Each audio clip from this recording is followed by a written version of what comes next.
il-Bajja f'Malta u Għawdex kisbu ċ-ċertifikat minn ġurija internazzjonali biex għal sajf ieħor itajru l-bandiera L-Blu. Dan iċ-ċertifikat juri li l-bajjiet għandhom kwalità tal-ilma tajjeb għall-għawm u li huma operati b'mod sostenibbli.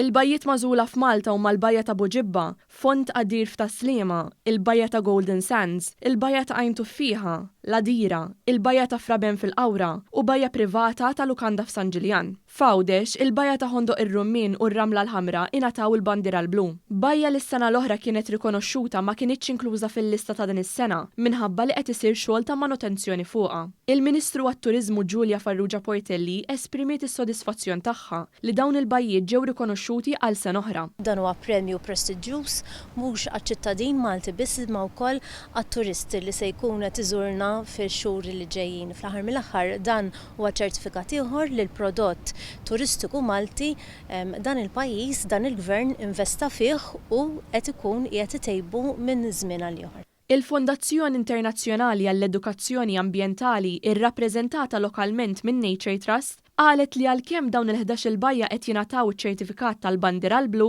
jekk isir xawm fihom jew le se jkun dipendenti fuq xi jiddeċiedu l-awtoritajiet tas-saħħa fid-dawl tal-imxija tal-COVID-19.